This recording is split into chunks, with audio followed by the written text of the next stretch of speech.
right. Good morning, everyone. We will call the meeting to order this morning at 9:02 a.m. In the true spirit of reconciliation, we acknowledge all those who call this land home now and for thousands of years in the past. May we respect each other and find understanding together and recognize the benefits that this land provides to all of us. Thank you to council staff and those from the public that are joining us today. We have one time commitment on our agenda today at 10 a.m. public hearing for our land use bylaw. And with that, we can turn to our agenda. Item B, adoption of the agenda. Are there any additions or deletions to the agenda? Seeing none. John? Thank you, Mr. Chair. I'd like to move to adopt the agenda as presented. Thank you, John. John has moved to adopt the agenda as presented. A discussion? Call the question. Those in favor? Opposed? That's carried. Moving down, item C, adoption of minutes. Before you, you have the County Council meeting minutes from March 7th, 2024. Are there any errors, omissions, anything arising from the minutes? Eric. Thank you, Mr. Chair. I'd like to adopt the meeting minutes of the March 7th council meeting as presented. Thank you, Eric. Eric has moved for the adoption of the March 7th, 2024 County Council meeting minutes as presented. Any discussion? Call the question. Those in favor? Opposed? That's carried. Okay. As I noted, we do have the one time commitment. We have a 10 a.m. public hearing. We can continue down. Why don't we move down to E1, Development and Infrastructure. E1.1, Bylaw 23-014, Road Closure, Sale and Consolidation, second and third reading. We have our Manager of Planning and Development, Hillary Jensen. Good morning, Hillary. Good morning. So today I'm here to present the second and third reading for County Council's consideration of Bylaw 23-014. This is a road closure application. It was originally submitted to County Council last year. With the expansion of the McCain's facility, the McCain's had requested they wanted to make some improvements into the road right away and be able to manage that road to their maintenance standards. With that, County Council did approve first reading of the bylaw, moving that forward. There was no comments or concerns during the public hearing, and as such, County Council recommended to send that up to Alberta Transportation and Economic Corridors for their approval. That approval has just come in the last month, and such, County Council can now consider second and third reading of Bylaw 23-014, which would officially close and consolidate the road to the properties to the north. So with that, there is a financial impact with regards to this particular road closure. The applicant is required to pay the assessed value of the land, coming in at $15,000 per acre for the roadway, and a prorated rate for the paving of that portion of Township Road 9-4A, which comes in at $143,285 and 35 cents. The total payable would be $232,508.35. And we have a memorandum of understanding with McCain's with regards to the payment of such funds and the consolidation of the road into their properties to the north. So with that, County Administration has recommended that County Council approve second and third reading of Bylaw 23-014. Thank you, Hillary. We'll open up to Council for any questions or discussion. Lauren and then Klaus. Thank you, Mr. Chair. So does that mean moving to the future after it is approved, they're 100% responsible for the maintenance of that road then? That's correct, yes. So once it's consolidated, they maintain the whole extent of that particular road. Thank you, Hillary. Klaus? Yeah, thank you, Mr. Chairman. I'll move that the County Council give second reading to Bylaw 23-014. Thank you, Klaus. Klaus has moved the recommendation that County Council give second reading to Bylaw 23-014. Is there any discussion? Call the question. Those in favor? Those opposed? That's carried. Mark? I'd move that the County Council give the third reading to Bylaw 23-014. Thank you, Mark. Mark has moved that County Council give third reading to bylaw 23-014. Any discussion? Call the question. Those in favor? Opposed? That's carried. Thank you, Claus. Thanks, Mark. Moving down, E1.2, bylaw 24-004, redesignate Plan 1611089, Blocks 1, Lot 1, and Plan 1611089, Block 2, Lot 1, from rural urban fringe to direct control, first reading. Hillary? Thank you, Mr. Chairman. So this land use bylaw amendment application being 24-004 is to redesignate those two parcels in the east half of the 19922 west of the 4th, just south of the Highway 509 and to the west of Highway 3. It's land that is owned by the Blood Tribe, and they are applying to redesignate it to a direct control to facilitate the future development of these lands for a mixed-use development. So the mixed-use development would include things such as a casino and conference center area, commercial and light industrial areas, and some areas for residential land uses. In your package that I sent to you, there is a map that kind of highlights the areas that would be considered for each of those particular uses. Typically in a direct control, you have something that shows just the broad brush, what is going to happen, and then at the time of development, we would get those further details. The application has been circulated to all the county departments and external agencies for review and comment. Once we have the public hearing, at the time of the public hearing, I will go through any comments that have been received, and then any strategic and planning considerations would be presented at that time also. With that, as this is just first reading of the bylaw, I am anticipating that we will hold the public hearing on May 16th for this particular application. And all the details, we will send out the notices for this particular application a little different than normal. I will be sending out a larger notice of public hearing for this one, just because it would have a significant impact on landowners within a larger radius than we would typically see on a standard rezoning. So just so County Council is aware of that, we're going a little bit further than we would. We're going actually 2 kilometers out for this one. So with that, I have recommended that first reading, County Council consider first reading of bylaw 24-004. Thank you, Hillary. Hillary, you just mentioned talking about the area there. How does that relate to the IDP with the town of Colehurst? Yeah, so this area is within the IDP with the town of Colehurst. So we did have, they were circulated this particular application, and they did, they have submitted their comments. They don't have any concerns as such, just that they keep, that the county keeps them informed as to what's going on. I will note also that these lands are up for reserve status, and so at some point in time they will be consolidated into the Blood Tribe Reserve, and so that will become outside of our decision authority once that happens. So, thank you. I would open up to council. Go ahead, Lauren. Thank you, Mr. Chair. I would move first reading for bylaw 24-004, the redesignation plan for 1611089 blocks 1, lot 1, and plan 1611089 block 2 and lot 1 from rural urban fringe to direct control. Can you do that again? Probably not. Thank you, Lauren. Lauren has moved the recommendation that bylaw 24-004 be read for a first time. Is there any further discussion? None. I'll call the question. Those in favor? Opposed? That's carried. Thank you, Hillary. thank you.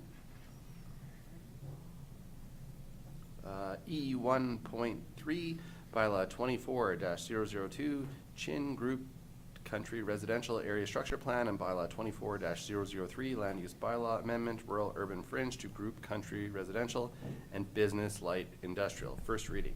Hillary. Thank you, Mr. Chairman. So this rezoning application is on a 40-acre area north of the existing hamlet of Chin.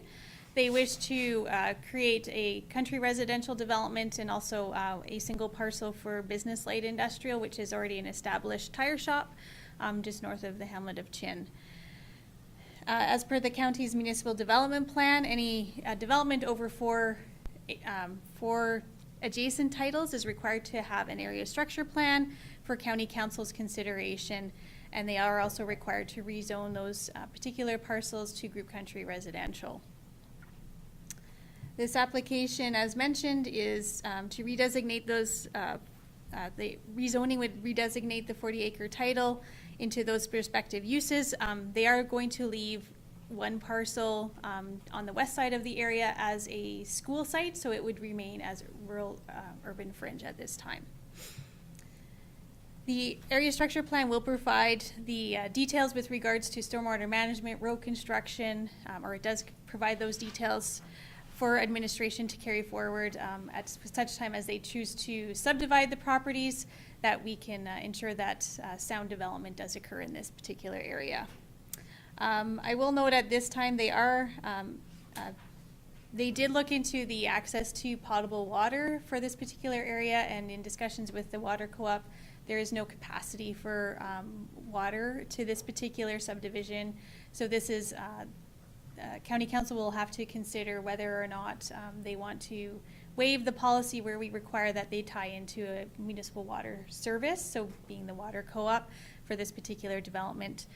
The developer will be here at the time of the public hearing, and they have notified me that all of the lots have already been pre-sold, so there's definitely some interest in this area. But I just wanted to kind of present that just at this juncture, just to let County Council know that there is that one consideration that will be discussed further at the public hearing.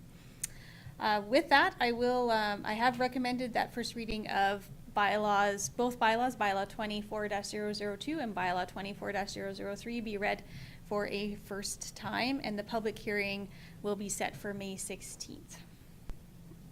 Thank you, Hillary. Mark? Thank you, Mr. Chair. Just a question. I noticed in the report, the developer's report, he talked about putting cisterns in all these areas and water would be hauled. So in the existing area, is it tied into the water co-op now, or do they have cisterns there too?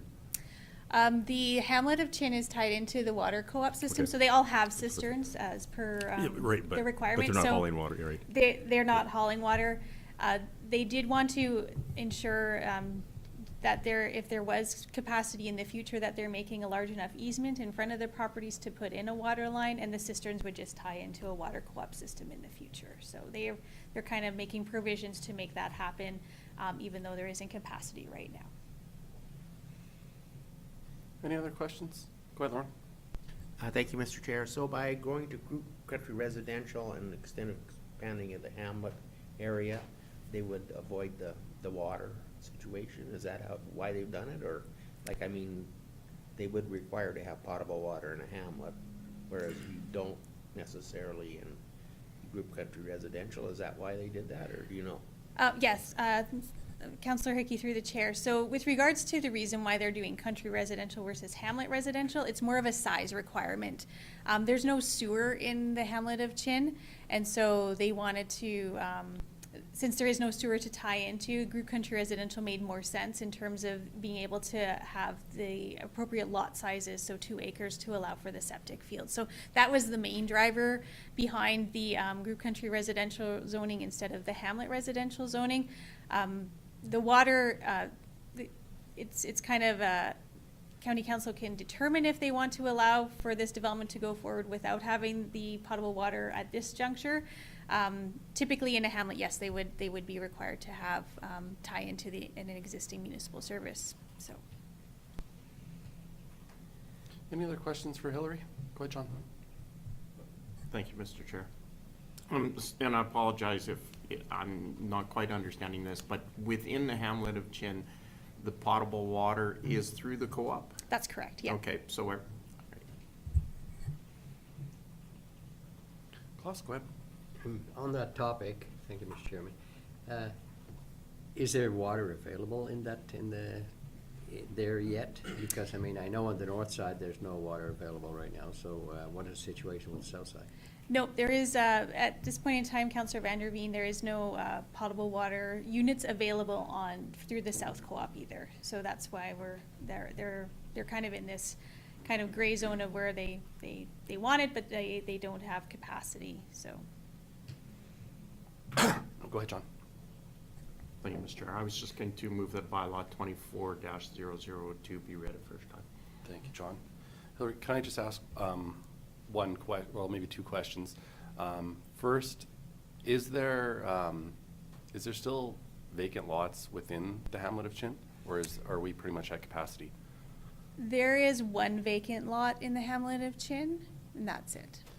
And then I guess a second question, I think Lauren kind of already asked it, but just maybe philosophically or strategically around our hamlets and where we're trying to direct development.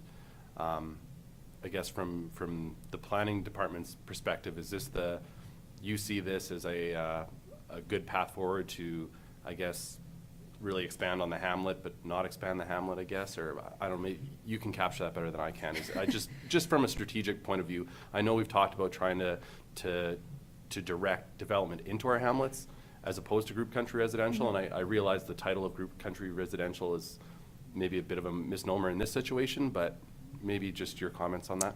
Yeah, so for the hamlet of Chin, this is, we did have the Chin growth strategy, which County Council reviewed a few years ago, so it's been some time.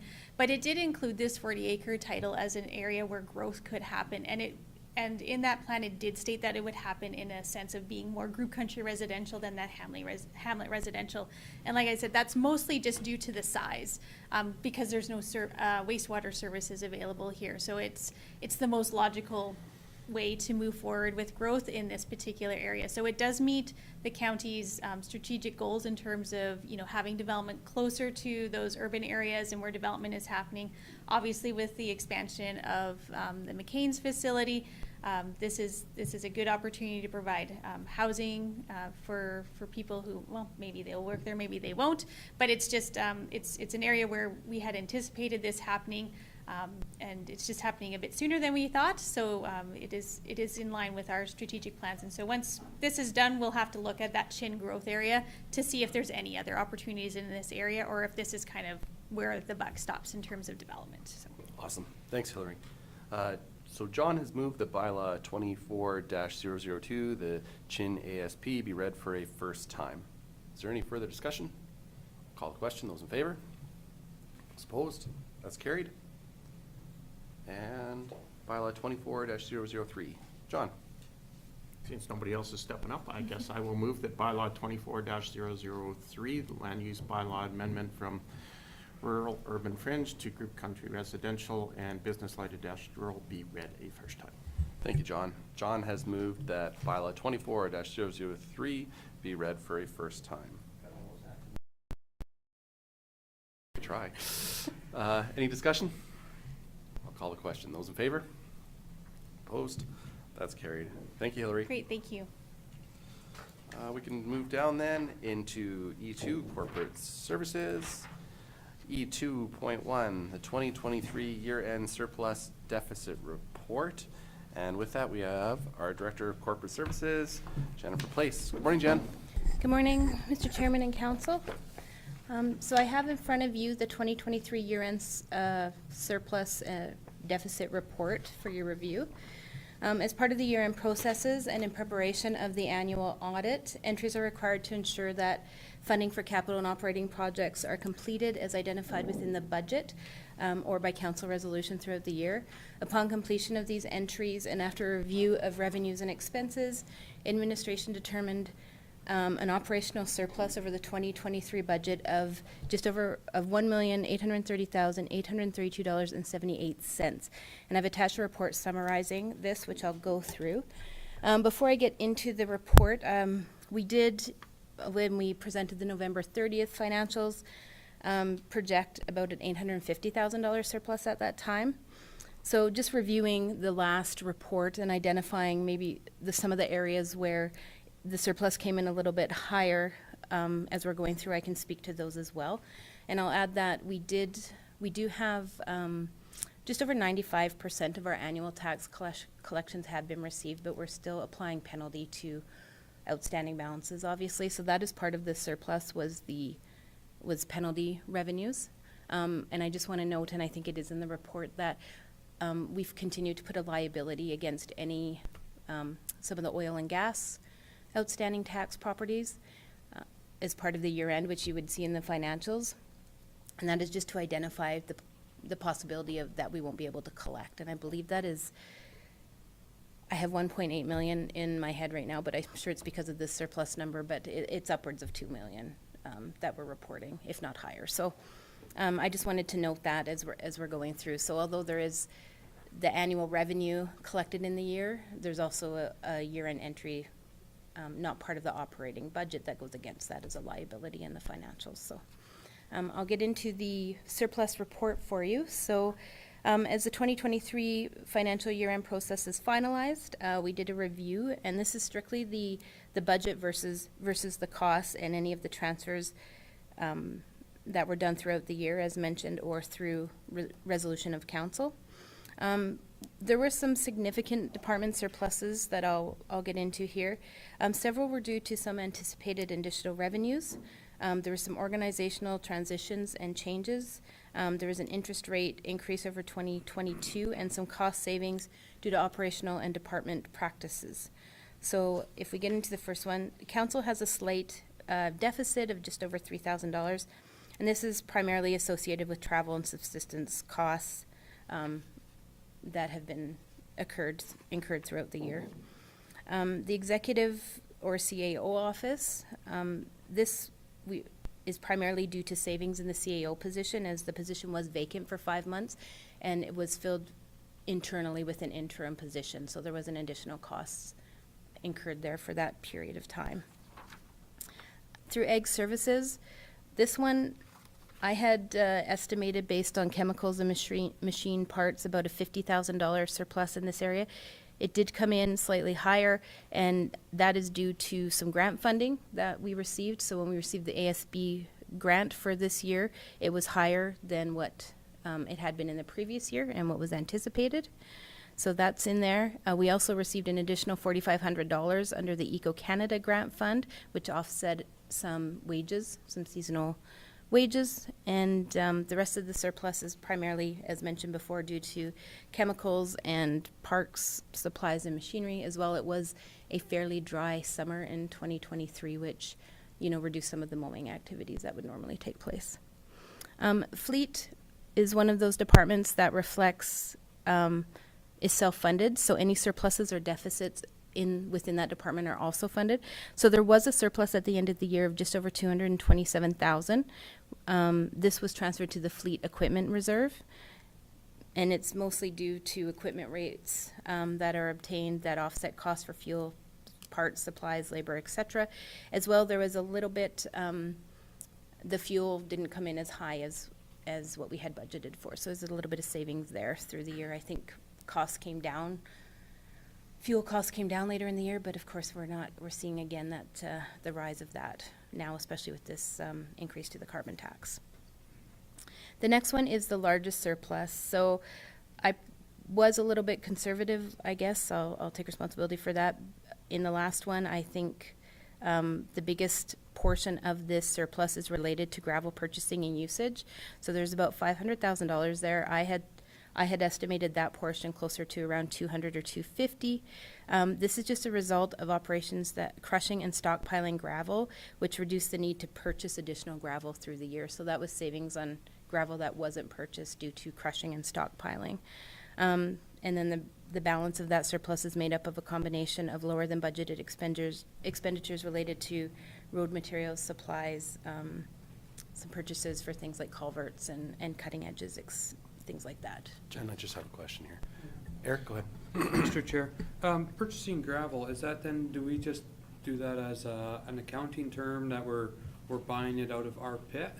Or do we actually buy in from pits that are not our own?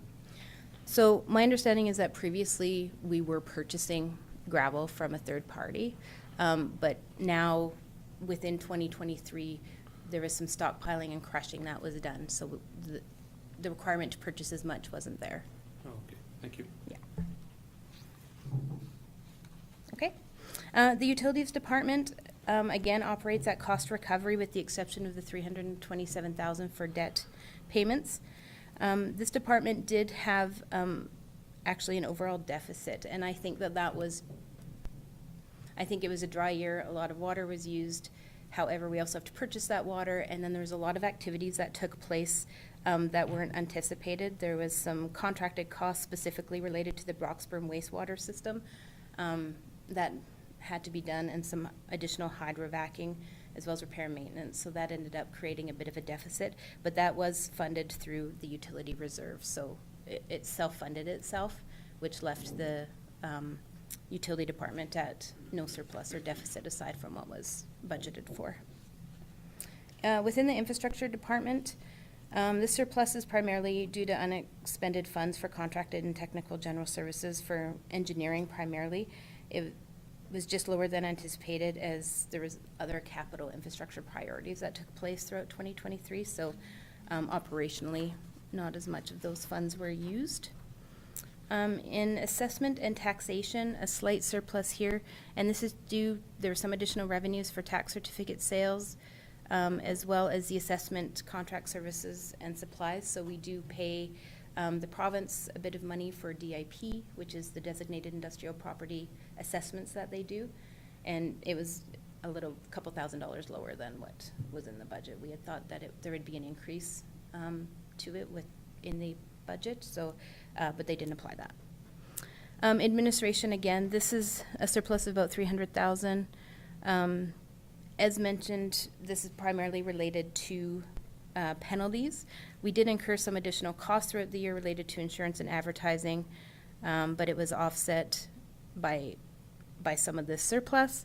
It should be noted too that, as I stated, the tax penalties were higher, and again, that liability is put against it. So when you see when the financials are presented by KPMG at the next council meeting on the 18th, the statement of operations looks different than what I present as an operational surplus, because they're including different transfers and things. They're not including some of the transfers in the statement of ops. So you'll see that as it flows through, but this is strictly our budget versus actual. IT, again, is a self-funded department, and they had a small surplus of just over $1,000, so their budget was almost right on for the year. Community services and administration. So the community services department surplus was due to, again, some savings in wages and benefits due to a director resigning from the position and it not being filled for the remainder of 2023. Planning and development, I was pretty close on this one. So when I estimated, I was about 10,000 low.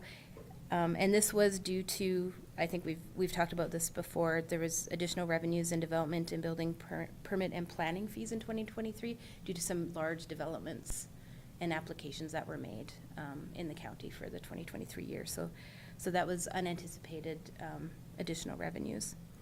Fire services also was higher than budgeted, and this is just additional collections for fire services. This is a really tough one because you can't anticipate the number of calls that are going to be made throughout the year. I mean, we don't want to see fires and emergencies happening, but they do. So that is just some additional revenues earned there, and a little bit of savings just in general costs overall. And then the peace officer had a slight deficit. Revenues were lower than budgeted for the 2023 year. I know that when the CPO reports, he's reporting on what he's ticketed, which is accurate, but that's not necessarily meaning we're collecting at the same rate as what they're being issued. So again, there's a slight deficit there. It was minimal. It was just $2,400 in this case, but overall the actual fines were about $15,000 lower than budgeted. But we'll probably see some uptake if people don't pay their fines and they go to register, that they're having to pay them at that time for sure. So it can take a little bit of time to receive that collection. Oh, my computer went to sleep, sorry, so I'll have to go to this one. With that, we have recommended that the restricted surplus, that the allocation of the funds from restricted surplus to unrestricted surplus be transferred to the following. So I took the total of the 1.8 and kind of split it up between these 5 reserves based on sort of where the revenues came in and what future needs there are for the county. So for the Public Works Capital Reserve, just putting the $640,996 there.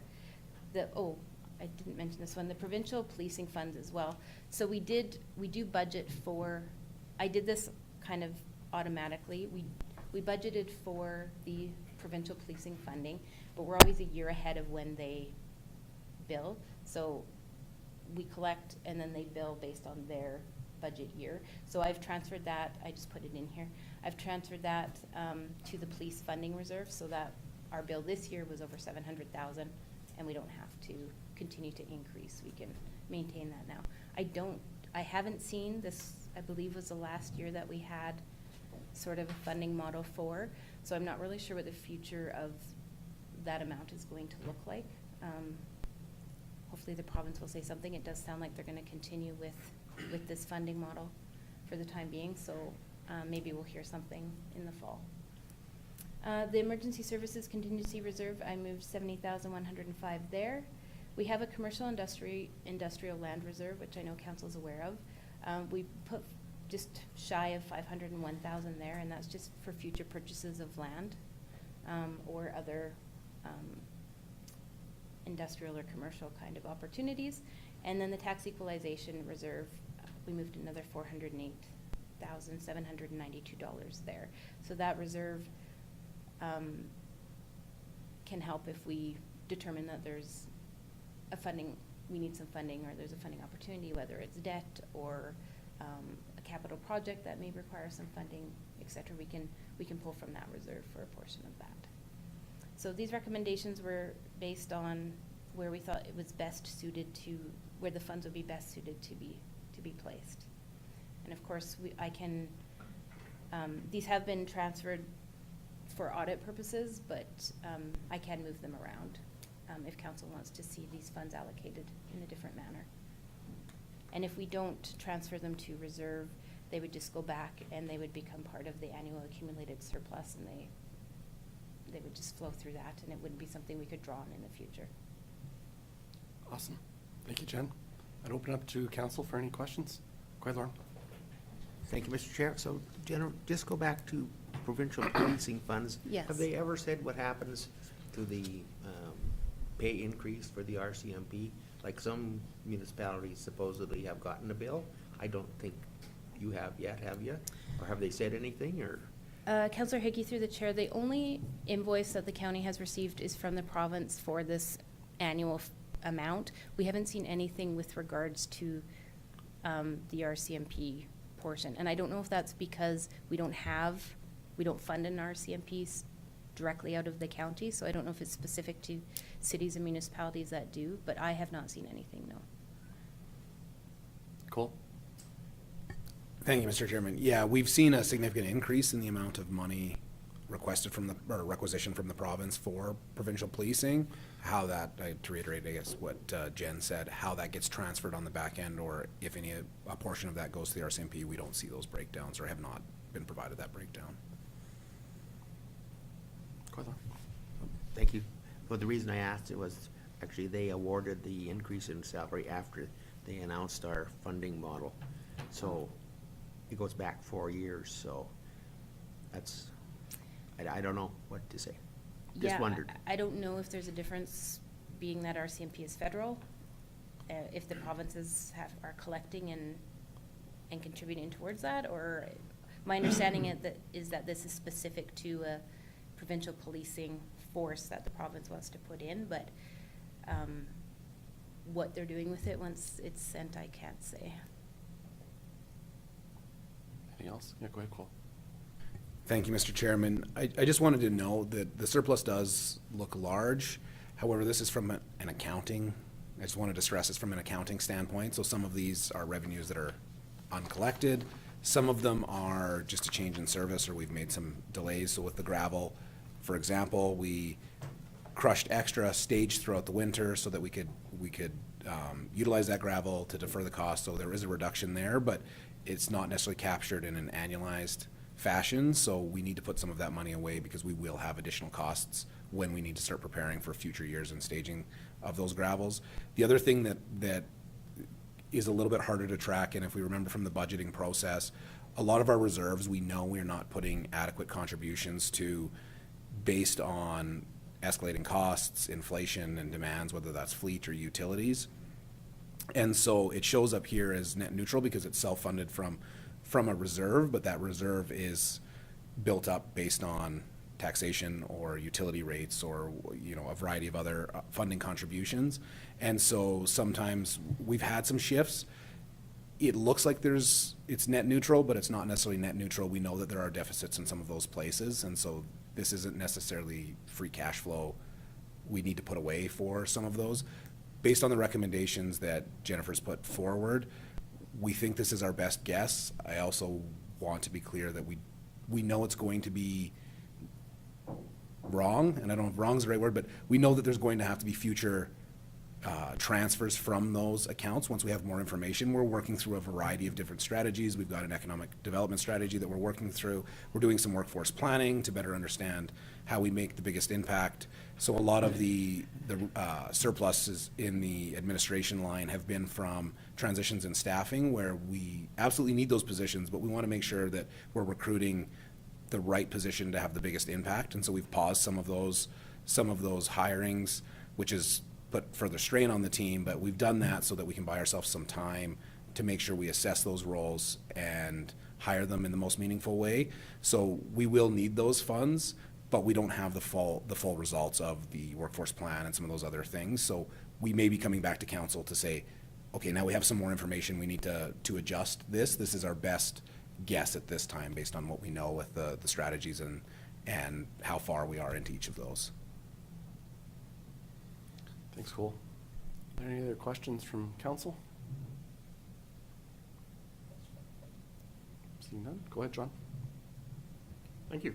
I'd like to move that the reallocation of funds from the restricted surplus reserves to unrestricted surplus be transferred to the following reserves. Public Works Capital Reserve in the amount of $640,969.20. Provincial Policing Fund Reserve of $210,000. Emergency Services Contingency Reserve of $70,105.82.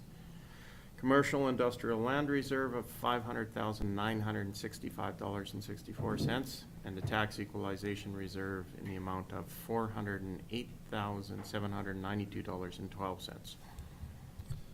Go ahead, John. Sorry, Mr. Chairman, I believe I wrote that backwards, and it should be from the unrestricted surplus to restricted. So if we could just amend that, I apologize for that.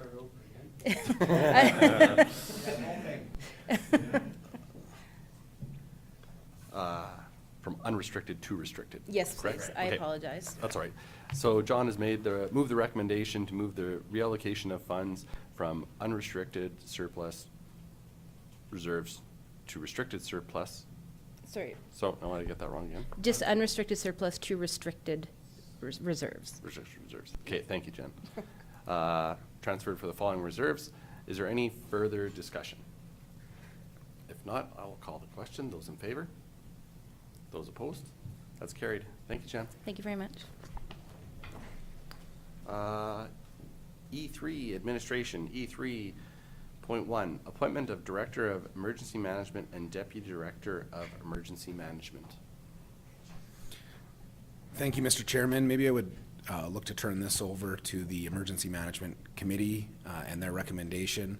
However, we need to update our appointment of the Director of Emergency Management and the Deputy Director of Emergency Management. The two recommendations would be to appoint Heath Wright, our Manager of Regional Emergency Services, as the Director of Emergency Management, and myself as the Deputy Director of Emergency Management. Not sure if Deputy Reeve Kerbis has anything to add from that. That pretty meeting. much sums up Okay. the recommendation of our last Emergency Management Committee, so. Yeah, just in terms of putting some background and context on that, due to the staffing changes we've had, we need to have a new Director of Emergency Management and Deputy Director of Emergency Management appointed, and that during our last emergency management meeting, that was a recommendation of the committee. Thank you, John. Is there any further discussion? Would you like to make that motion then, John? Oh, yeah. probably should have made that motion in my little That's all right. spiel. But yes, I would like to move the appointment of Director of Emergency Management be Heath Wright and the Deputy Director of Emergency Management be Colbeck. Thank you, John. Is there any further discussion? If not, I will call the question. Those in favor? Those opposed? That is carried.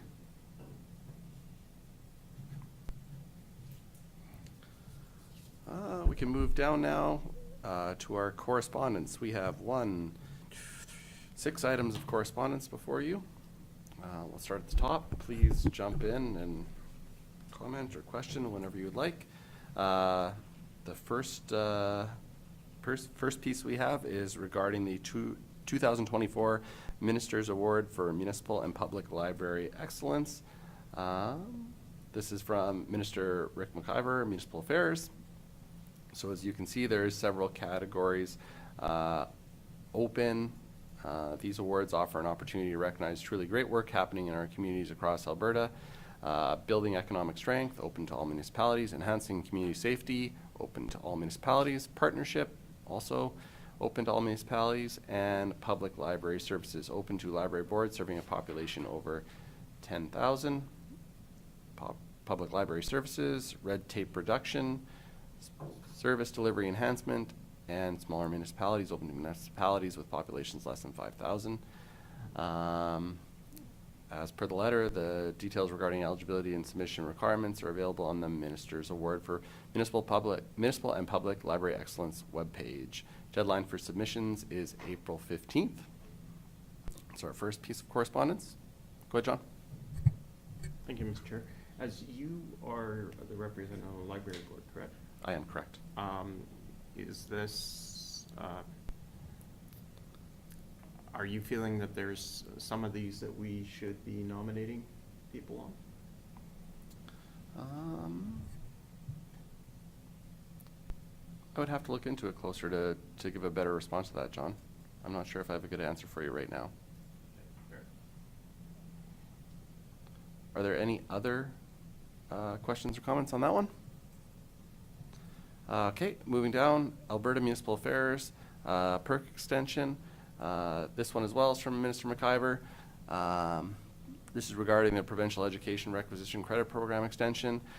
From Minister McIver, our government recognizes delinquent oil and gas property tax payments continue to be a concern for many municipalities. To help address the issue, Budget 2024 included the announcement of an extension to the Provincial Education Requisition Credit, PERC, program for an additional 2 years up to and including the 2025 tax year. The maximum annual credit limit is $3 million. And there's some more details on that, so just an extension of the PERC program. Moving down, again, Municipal Affairs, under the signature of Municipal Affairs, Minister Rick McIver. This is on the assessment model review. The AMR assessment model review will be a multi-year process to review the policies, procedures, and rates that form the regulated property assessment framework. We will engage with municipal associations, industry representatives, and professional assessors through the duration of the AMR. There's more details there, so yeah, just an update. Thank you for working in partnership with the province on this crucial task. Please continue to share perspectives with both my department and our municipal and your municipal association. Item 4, Ready-Made Community Association, a celebration of Indigenous culture. So this actually goes back several years. Council did make a contribution at the time towards this event, but because of COVID, the Ready-Made Community Association was not able to put on this event. So at the time, it was decided by council that they could keep those funds with the intent to host the event at a later date. So they have set a date here, Saturday, April 20th, 2024, 2 to 7 p.m. at the Ready-Made Community Center. Participate in the raising of a teepee, listen to Indigenous speakers, storytellers, test your skills with Indigenous games, and enjoy the dancers and drummers. Visit and shop Indigenous artisans and vendors. Food trucks will be on site. Moving down, item 5, Lethbridge and District Exhibition Whoop Update Pancake Breakfast Request. So before you, you have a letter under the signature of Paul Kingsmith, Director of Community Engagement. As we eagerly approach Whoop Up Days 2024, we invite you to once again host the Whoop Up Days Parade Pancake Breakfast. Scheduled to take place on August 20th, 24 at 6:30 a.m. in the Park Place Parking Lot Mall. We'd love to continue our partnership with Lethbridge County as we welcome our community to celebrate Southern Alberta as Canada's agricultural destination. So council has participated in this event for the last 2 years, I believe. So maybe just look around the table. I'm assuming we would like to participate again. Speak for yourself. I still struggle, but yeah. So if we have some interest there, maybe we will respond to that then, Candace, that we are interested in participating once again. Thank you, Candace. Yeah, please. And then our sixth and final piece from Alberta Environment and Protected Areas. Dear water license holders, so this is from Minister of Environment and Protected Areas, Rebecca Schulz. Thank you for participating in Alberta's water sharing negotiations over the past 2 months. By working to develop these water sharing agreements, you've demonstrated the leadership, dedication, and community spirit that makes Alberta great. And I believe Cole will address this further in the meeting. Is that correct? Yeah. Okay. So this is just I guess a thank you for participating in that. We will address this in our closed session, item 1, water sharing memorandum of understanding. Any questions, comments on our correspondence from this past month? If not, why don't we recess our meeting, take a 10-minute recess, and we will return at 10 a.m. for our public hearing. Thank you.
meeting back to order at 10:01 a.m. this morning. We can move in our agendas to item D, public hearings. We do have a 10 a.m. public hearing. D1, Bylaw 24-007, Lethbridge County Land Use Bylaw, public hearing. So with that, why don't we recess the regular meeting? We are here today to hold a public hearing for Bylaw 24-007, Lethbridge County Land Use Bylaw. I would ask for a motion to open the public hearing. Mark? Move we open the public hearing. Mark has moved to open the public hearing for Bylaw 24-007 at 10:03 this morning. Is there any discussion? Call a question. Those in favor? Those opposed? That's carried. The public hearing is being held pursuant to the Municipal Government Act as amended. The public hearing is being live streamed via the county's YouTube page. The public hearing for Bylaw 24-007, Lethbridge County Land Use Bylaw, is now officially open. I will now ask the Manager, Planning and Development, to review the nature of the hearing and provide an overview of what is being proposed. Hillary. Thank you, Mr. Chairman and Council. I'm pleased to present today the final version of the county's land use bylaw, being Bylaw 24-007. This bylaw would replace Bylaw 1404, being our current land use bylaw, which was approved in October of 2013. The current land use bylaw, being Bylaw 1404, was approved by County Council, as I mentioned, in 2013. And as the bylaw approached the 10-year mark, County Administration began a comprehensive review of the land use bylaw in May of last year. Over the course of the review, County Administration held 3 workshops with County Council to review the land use bylaw and determine the areas that required updates. The public consultation occurred at various stages during this review process, and public consultation was mainly done through the county's public consultation platform, being What's Happening Lethbridge County, which is a web-based public consultation forum. The county also utilized the local paper known as the Sunny South News. We used the main county website and our county web app, and also radio news spots throughout when we were at certain junctures of the land use bylaw review. With regards to our What's Happening Lethbridge County, County Administration did write 5 articles that described the proposed changes that were presented in the land use bylaw and provided the opportunity for comment and feedback from the public and the any affected agency. As a means to ensure that we were engaging our adjacent urban municipalities, there was a preliminary circulation sent out to them to receive feedback as we were proposing to change, amalgamate our urban fringe districts, being the Lethbridge Urban Fringe and the Rural Urban Fringe districts, into one urban fringe district.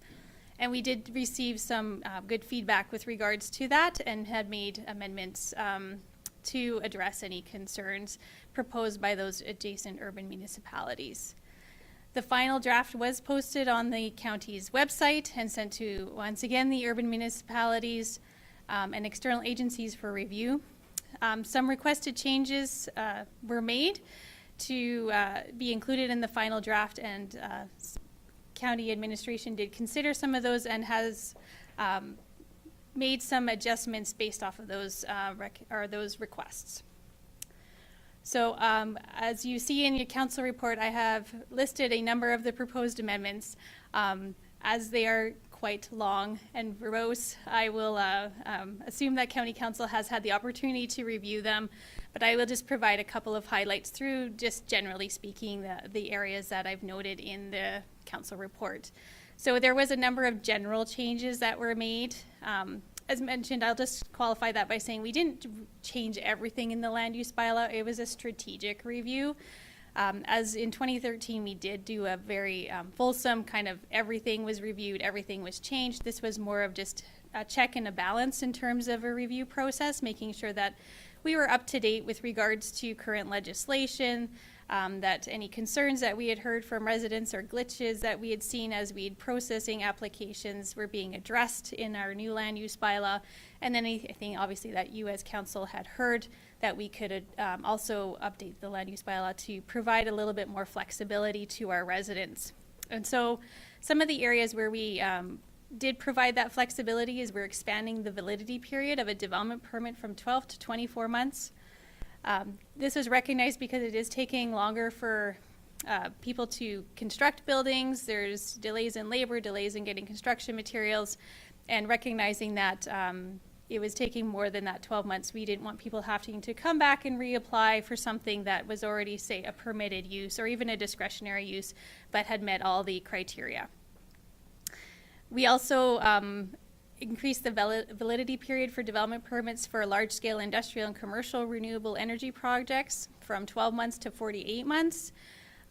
This had already been applied to wind projects in the county, but it hadn't been applied to other projects. And so with that, we've made that change in there to allow for large-scale industrial projects. So they, once again, not having to come back midstream to reapply for something that's already been approved. So that's a positive change that we've made. And then we updated a couple of our sections in the what I call Part 1, where it's kind of the processing side of permitting. Just added some sections to provide clarity, such as when a person could withdraw a permit, what that meant. And then we added a section regarding the amendment of a development permit once issued. That was something that was noted as maybe an area where we could provide a little bit more discretion and flexibility to our residents, so that if they applied for a permit and say they needed to move that garage a few feet over because they didn't want to be over top of the gas line, that they wouldn't necessarily have to come back for a new development permit, that we would be able to amend that permit as long as it was in a certain time frame and within a reasonable request.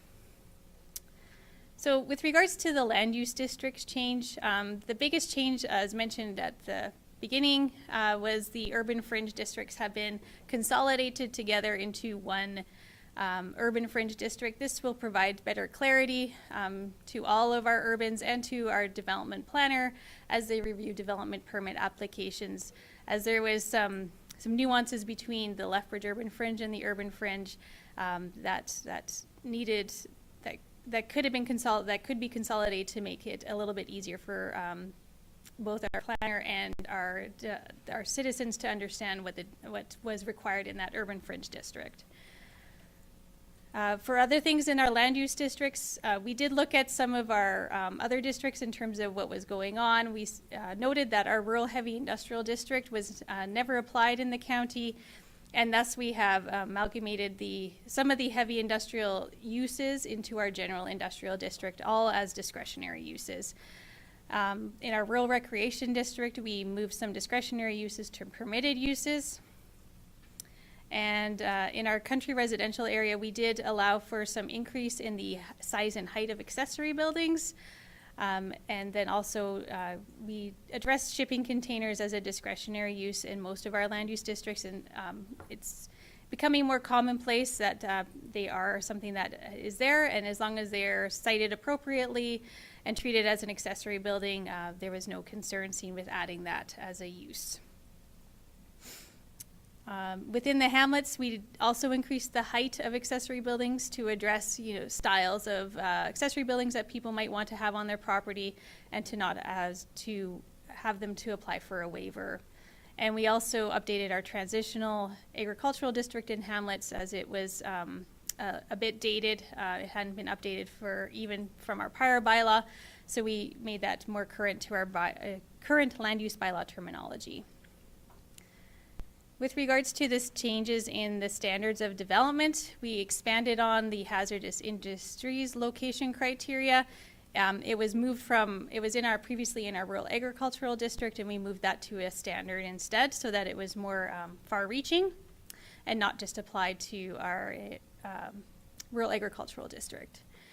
We allow for the expansion of home occupations for larger businesses on property, so they could have up to 6 employees, and a bit more leeway on some of the outdoor storage requirements. Other notables within the standards is within the alternative renewable energy. We did expand on the solar collector facilities in terms of enhanced language around weed and soil erosion control measures. And in the wind section, we just provided the same consideration with regards to weed and soil erosion. And we reduced the setback for wind towers, just to allow for some, so that they could be located maybe, say, closer to a road or a property line. For our subdivision criteria, there wasn't too many changes proposed, but we did remove some sections and revised a number of sections just to provide better clarity on uses and what could or could not be subdivided. This, of course, is at the subdivision authority is the one who would enact these particular policies. So hopefully that provides some clarity to both our residents and the subdivision authority on subdivision and processes. The main one that we did address is the minimum distance separation for confined feeding operations, allowing for some, if you could meet that minimum distance separation on your own property, say a quarter section, that we would allow for a first parcel out instead of restricting that as was the case previously. There was some mapping changes, specifically obviously with the urban fringe district, the mapping had to be changed. We also updated the mapping to comply with the intermunicipal development plans that we have, the village of Barons and the town of Coaldale. Specifically, those maps needed to be updated to reflect what the IDPs had included. And we eliminated the manufactured home district. So that was applied to the hamlet of Monarch, and then also the there was one more. The urban fringe. Oh, sorry. Yeah, that was just the urban fringe areas around the village of Barons was amended. Some minor text changes were made with regards to relevant agencies. Those will probably change in another year or two, but we like to try and keep them a little up to date in our land use bylaw. So that goes through basically the changes as council has seen previously in our meetings. Now I'll go through just some comments that were received with regards to the land use bylaw. We did send the land use bylaw to all adjacent municipalities, including the rurals, the irrigation districts, Alberta Transportation, the area school districts, and we received comments from the city of Lethbridge, the village of Barons, the town of Nobleford, and the town of Colehurst. No other municipality or agency expressed any concerns with regards to the land use bylaw. The city of Lethbridge originally had sent comments with regards to the bylaw, and then they also sent an updated set of comments on just recently on March 26th. So I will go through some of their concerns and how the county addressed them. They asked for an inclusion of a 304.8 meter setback for dog kennels. This was addressed in the urban fringe district as requested. There is a concern with regards to the definitions of isolated country residential development. This is in the definition section. It was just cited differently in our bylaw than how maybe they would have cited it in theirs. Noted a duplication of certain sections, and the duplication was removed. And then there was a wording change to section 18 in the urban fringe district, which referred to when we have developments within that are adjacent to, where there's an adjacent municipality, that they would get referred to as per the IDP. The city also had concerns and ongoing concerns with regards to the inclusion of anhydrous ammonia and chemical processing facilities in our rural general industrial district. The county, we did review this concern in detail and determined that the uses being listed as discretionary provided a safeguard to any adjacent municipality, and that they would have the opportunity to respond as a referral agency as noted in our IDPs. The county, the city also had a concern with regards to hazardous industries being allowed within the IDP area with the city. The county reviewed this particular concern. We did make some changes to our hazardous industries section, as noted in the council report. You can see the text that was changed, it is in red. And so we felt that this addressed the concerns, and also that hazardous industries are always in our land use bylaw considered a discretionary use. That discretion would provide the opportunity for comment and further scrutiny to ensure that there's no impact to not only the city of Lethbridge, but our other adjacent municipalities and our hamlets. There was some references to some uses that were not included in our definition section. Those have been since updated. And so those were the main concerns from the city.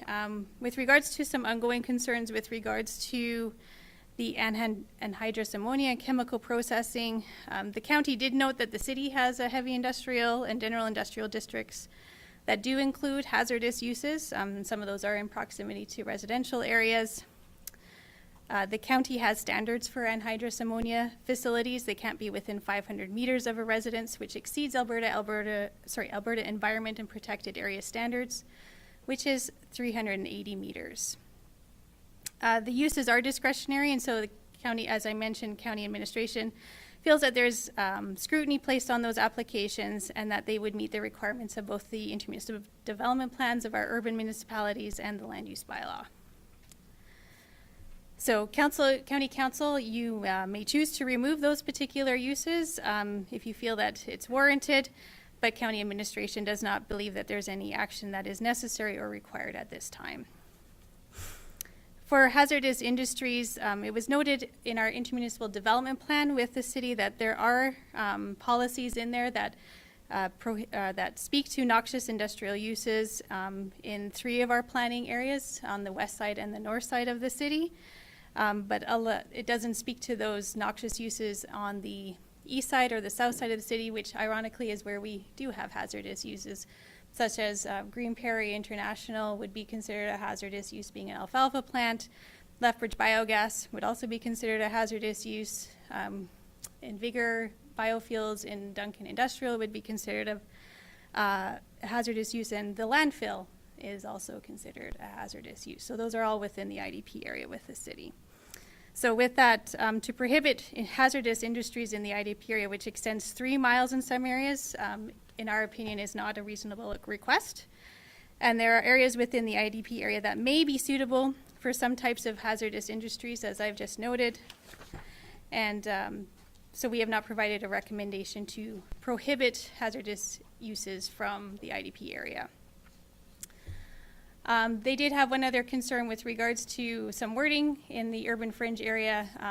County council may, at their discretion, determine that the wording could be changed from adjacent to affected urban municipality if they see fit. At this time, county administration has not proposed that change, as we feel that in our interpretation it meets our needs in terms of our land use bylaw. So those are the city's comments. There was some other comments from the smaller urbans, including the village of Barons. They wanted to have some consideration with regards to some uses that were excluded from other urban areas, such as dog kennels, and we did provide an exemption for them to that particular municipality. They also wanted an increase of our 20-foot setback. The county administration did look at this, and we did not propose that there be a change there. Nobleford had similar concerns with regards to that 20-foot setback. We did not make that change, as the 20-foot setback is a minimum, and depending on the type of use, that setback would be increased. They also wanted to be considered with regards to how Coaldale and Colehurst were with regards to the dog kennels and airstrips and airports. So those areas were included in the land use bylaw as an exclusion for the town of Nobleford. And the town of Colehurst had some concerns with regards to the wording, with regards to one section. This section, as mentioned in the previous ones, was amended so that all adjacent municipalities, not just the city of Lethbridge, would be have consideration if there was an adjacent roadway next to them, that the county would ensure that there was no conflicts.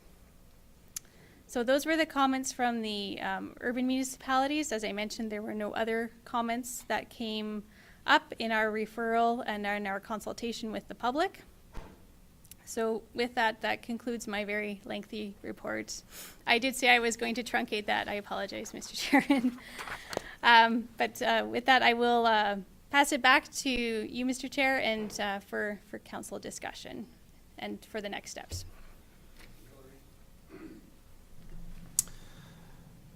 This is council's opportunity to receive input from the public. Those making presentations are asked to state their name and review their points. We ask that you refrain from asking questions of council.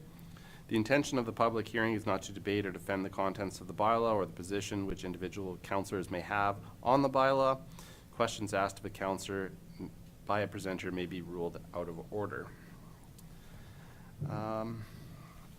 Presentations to council will start with the applicant who has made the submission, followed by any other persons wishing to comment on the proposal. Please keep your comments to the point. After each speaker, members of council will be permitted to ask questions of the presenter to clarify any details. No debating or questions from the floor will be allowed. With that, the applicant who submitted the request has now the opportunity to speak, as this is a county document. Hillary, anything further? Nope, thank you, Mr. Chairman. I think I've covered off everything, but I'm here if there are any other questions to be answered. Okay. I would then open it up to the floor if there is anyone else wishing to speak to the proposed bylaw. Is there anyone else wishing to speak to the proposed bylaw? And a third time, is there anyone wishing to speak to the proposed bylaw? With that, if there is nothing further, I would entertain a motion to close the public hearing. Eric? Thank you, Mr. Chair. I'd like to present a motion to close the public hearing. Thank you, Eric. Eric has moved to close the public hearing at 10:25 a.m. this morning. Is there any further discussion? I will call the question. Oh, sorry, John. Oh, sorry. I'll call the question. Those in favor? Those opposed? That's carried. With that, we can resume our public meeting at 10:25. Is there any questions, concerns, anything from council at this point in time? Go ahead, Lauren. Thank you, Mr. Chair. Hillary, could you explain, you said that Green Prairie was a hazardous waste. Hazardous industry. What exactly, what would the reasoning be behind that? Because of fire or?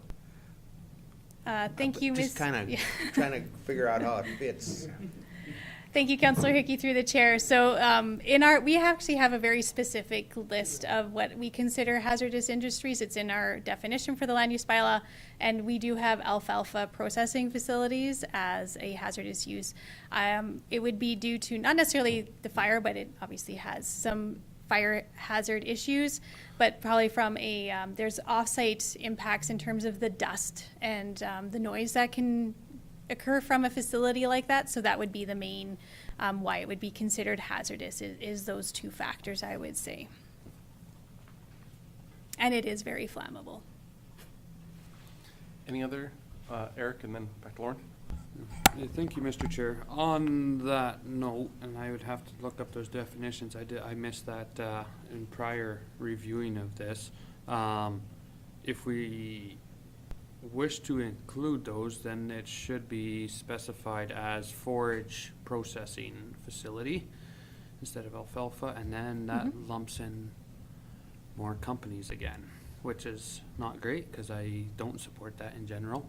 Yes, the fire risk is very real, but that I don't feel that leaves the premise as a hazardous use for those outside. But yeah, I'll leave it at that. Thanks. Lauren? Thank you, Mr. Chair. So just a question on dog kennels. Is there any rules or regulations in regard to them being away from a urban setting? Like, I'm thinking of the one out by the airport there on the edge of the coulee. Right. Yes, we do have setbacks to dog kennels. It's 1,000 feet from a neighboring residence.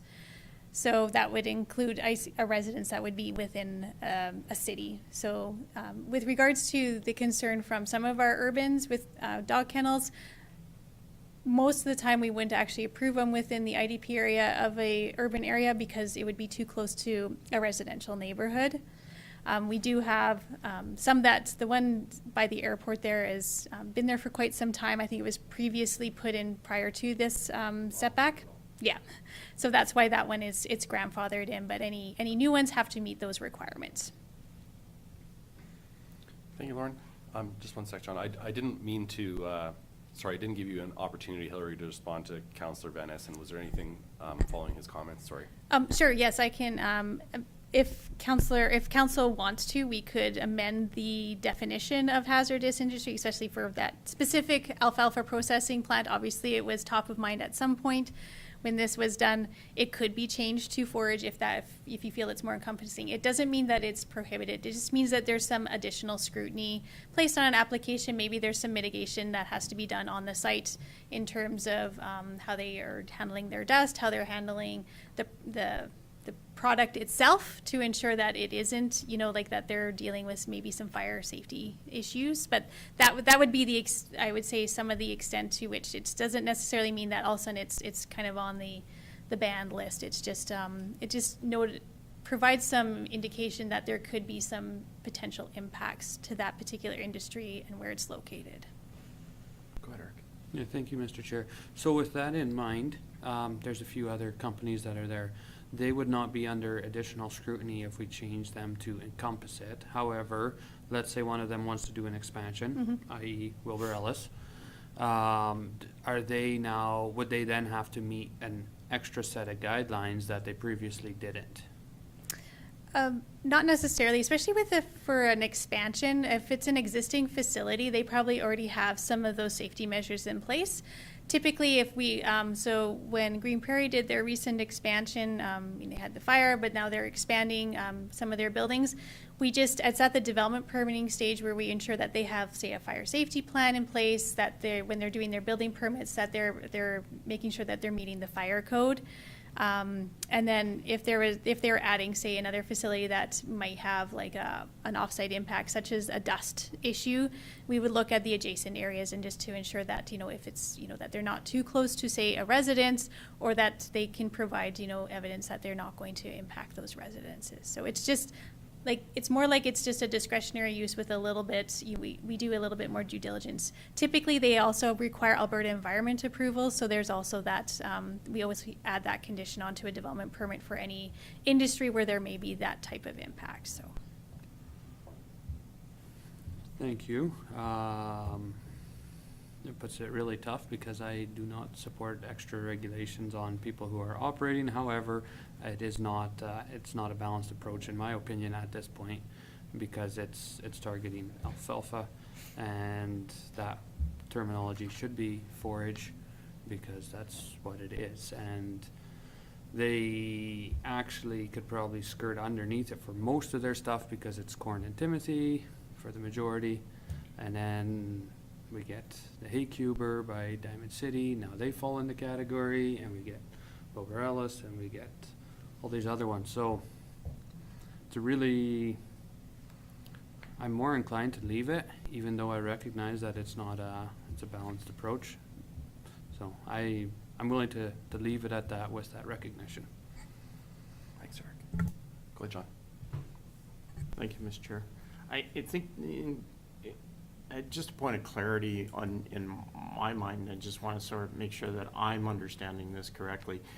When we're dealing with anything that is within the hazardous manufacturing category, it's a discretionary use just to ensure that there are good steps taken in place to protect the public and the surrounding properties. It's not no, this isn't going to go in. This is just making sure that the procedures are in place. And that's sort of my understanding of it. Would that be accurate? Well, a discretionary use does not have to be approved. So if they were locating an area where we said, no, there would be significant impacts to an adjacent property or in an adjacent municipality, we would say this would be suited to it's not necessarily that it's unsuitable for the county, but there may be an area that it's better suited for it. And so there are instances where as the municipality, we have to deny an application for a discretionary use because the impacts are too egregious there's nothing to mitigate it, so you have to deny it. And then there's a process that they can go through after that if they feel like they need to appeal that decision, so. Go ahead, John. Yeah, and I understand that. So, I mean, this is just really about just taking looking at it from a critical eye as opposed to, you know, a permitted use is just a permitted use. That's You right. can go ahead and do that. Correct. Any other comments, questions from council?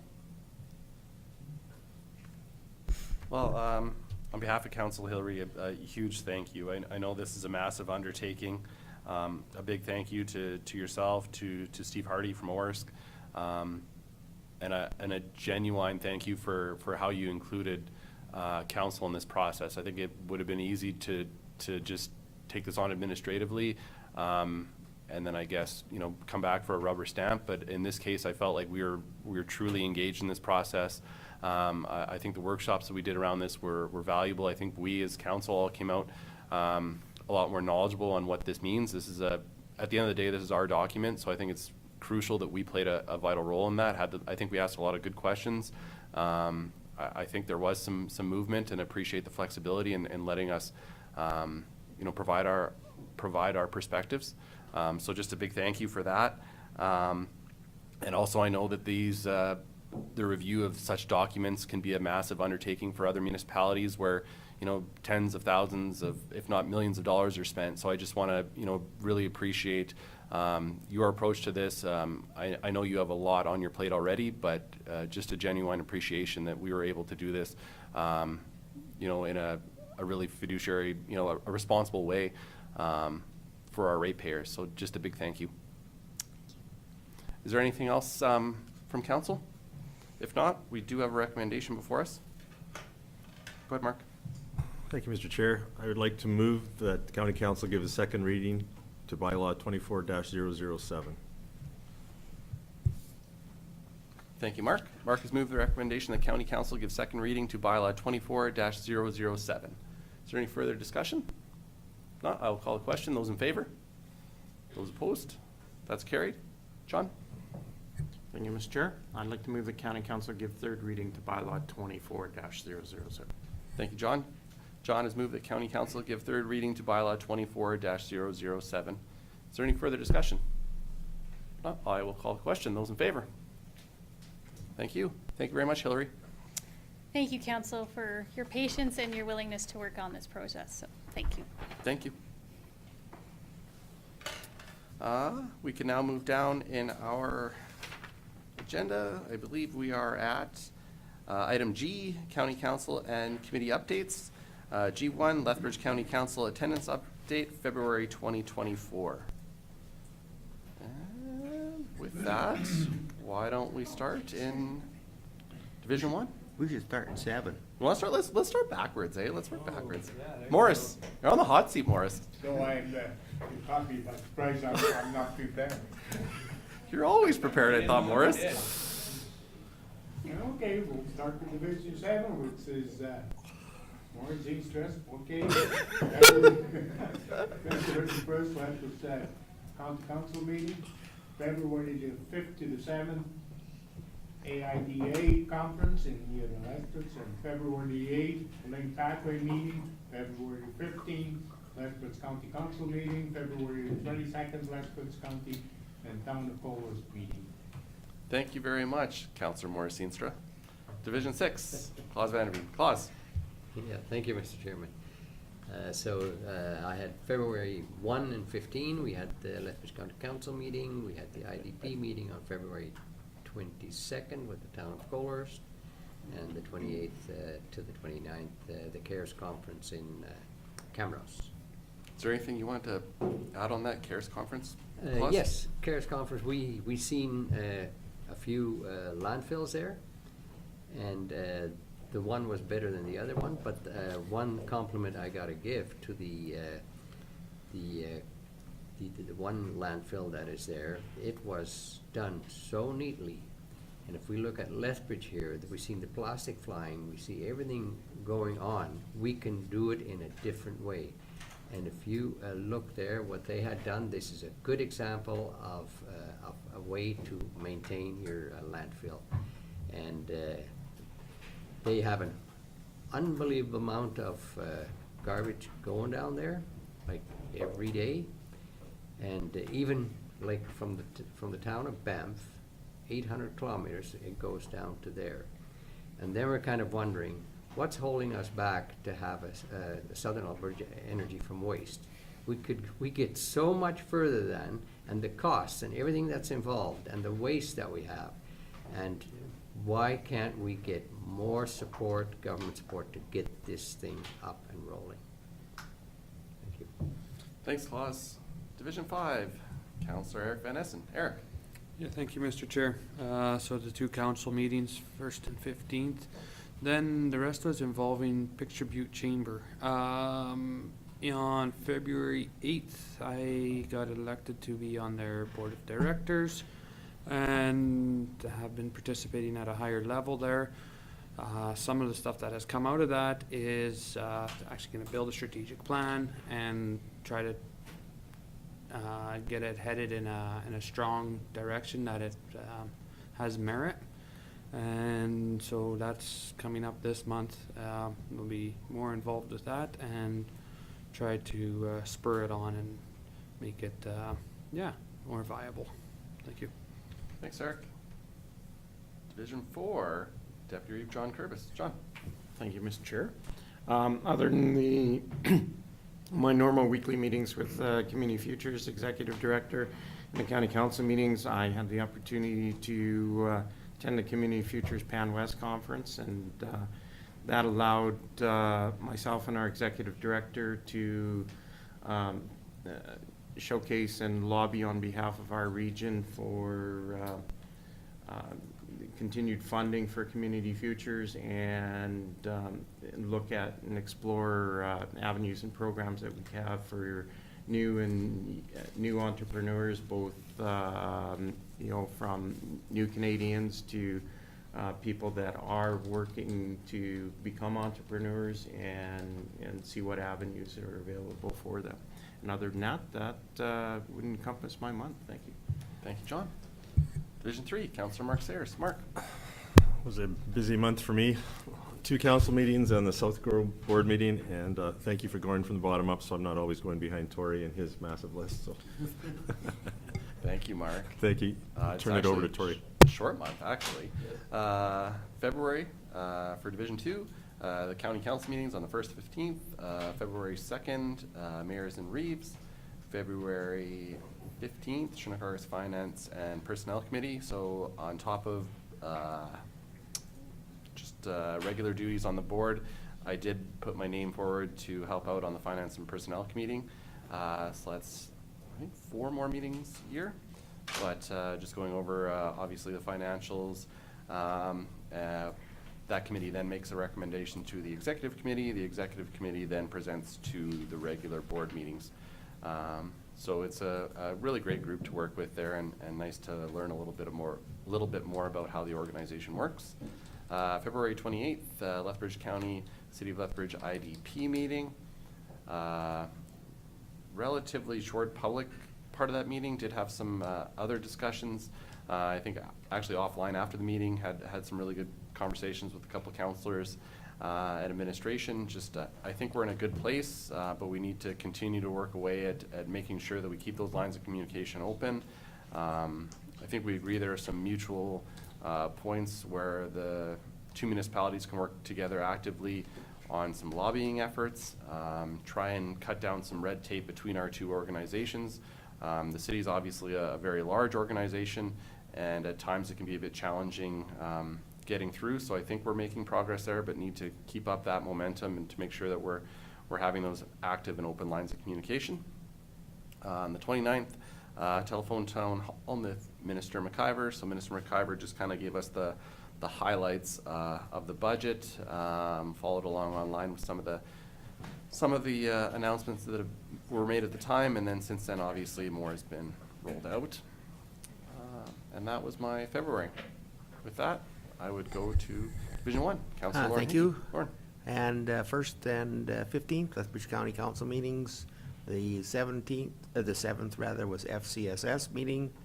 And the 17th attended the Year of the Dragon Spring Festival. That's a Chinese cultural society. And I got to sit with the Deputy Consul General of China And they would be very interested in getting together and either coming down to Lethbridge for a bit of a tour or having somebody go up to Calgary and have some further discussions about relationships, because we are twinned with Anyang County in China.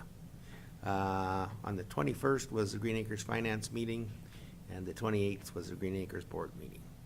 And just to report there, seeing as COVID has now passed by, the lodges are starting to fill up again, and so the apartments.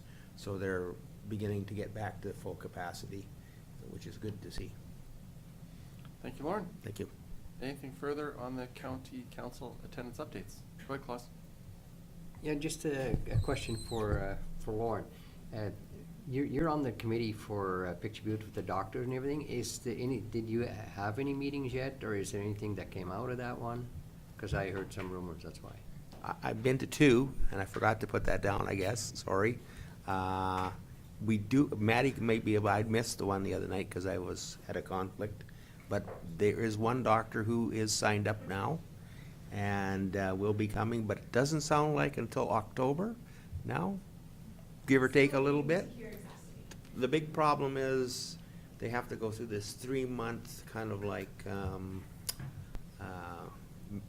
what do they call it, an apprenticeship, but they have to serve somewhere as a practicum, and then they have to do another kind of 3-month stint in the location they're going to under the supervision of somebody else before they can actually become a full-fledged doctor.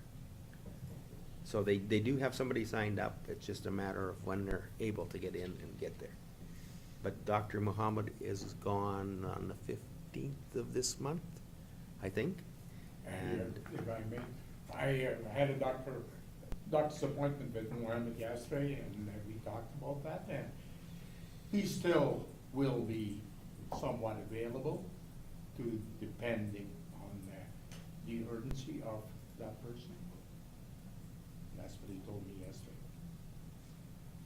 What was your problem? My problem is, I would like to be, I'd like to be bald like you.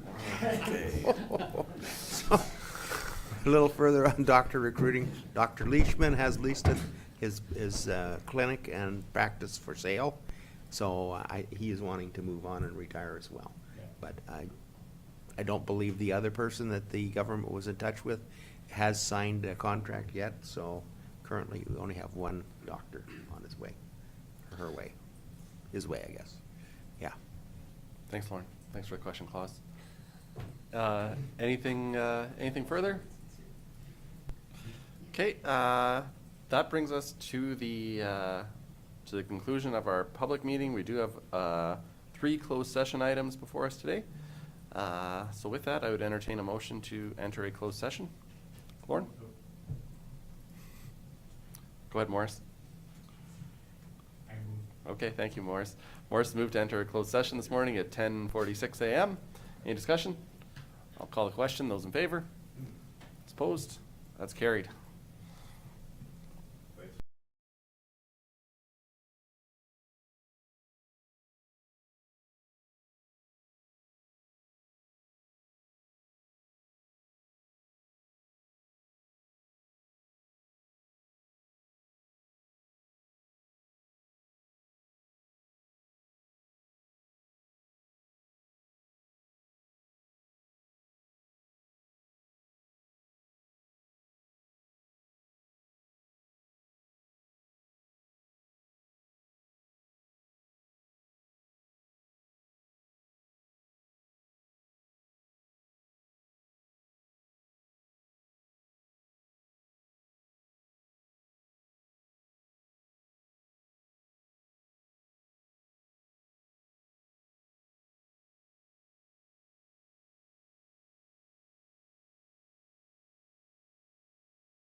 Carried. A long time ago, what do we need to make motions for?